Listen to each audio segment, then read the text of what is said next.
Alright, old Nissan got a little stance there. So my setup is Nissan Titan rims. They're stock Nissan Titan rims. Somebody spray painted black before I got them. Those tires were on it when I got them. I only paid $100 for the set. It was only the 4 though. It didn't have the spare, you already got rid of it, but the tires on it are good tires. They're lasting for me. But anyway, I got because I haven't done the Nissan swap or anything like that on this truck.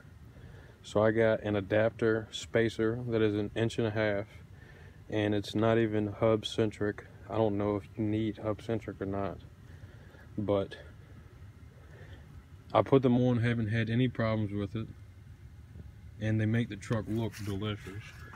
And I haven't had any problems with them coming off or anything like that as long as you tighten them. The only bad thing I can say about them is if you have a flat, like I may or may not have right now, which all I gotta do is pump it up. But if you have a flat on the road, it's a bitch to take it off, because usually the lug nuts on the spacer is a different size than yours. So it's a bitch to take off unless you got a small tool set with you. But I haven't had any problems with them falling off or anything like that when you tighten them up properly. One time I did not tighten them up properly, and that's why this fender is replaced. But it's okay, the fender is already messed up anyway. The rest of the truck had plenty of problems too.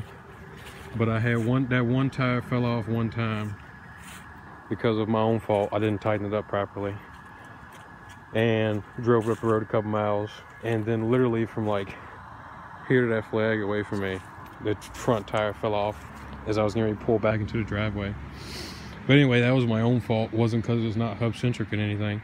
And to my surprise, even though the tire fell off, the tire continued to stand straight up under the truck, and it crushed this fender, but it didn't hurt anything else. This door actually only has very, very small, minimal damage. But it did not hurt the spacer because it's aluminum, and the rim itself is also aluminum. It did a little bit of damage to the rim, but nothing that a couple extra weights can't fix. And like I said, it didn't fuck up the threads, nothing. All of it still worked. I was really expecting it to have completely broken the spacer in half. But it did fine, and since then I haven't had any problems because I actually tightened them up properly. I torqued them. I cannot remember what you're supposed to torque them to now. But it gives my truck some stance. You can barely see it's a little dark. That's the tire sticking out back there. This one sticks out. They only stick out about, yeah, they stick out about a whole inch with these tires because they're not 1250.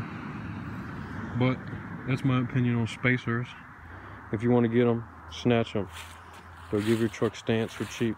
And I only paid, since these are the Nissan ones, they cost a little bit more because it's Nissan and not like the other more common vehicles. So I think I paid about $200 for mine. Also because they're adapter spacers and they're 1.5 inches. I wish I could have got 2 inch, but the 2 inches are even more expensive. But I'm gonna definitely put some on my Ford, and the Ford ones are really cheap. You can get all 4 for a Ford for like $100. But anyway, I have some more videos on this piece of shit. When I go to fix it, the rear end in it should have bricked, and I'm gonna probably pull it apart. It's about impossible to find a rear end. And if someone happens to watch this video who's in the state of Virginia or near the state of Virginia, if you got a, what is it? Axle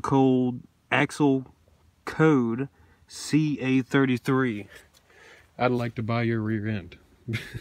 So I'm too lazy to take this one apart. I'd rather just take the whole rear end out from up under it and put a whole nother one in it that is still good. But anyway, that's it for this video.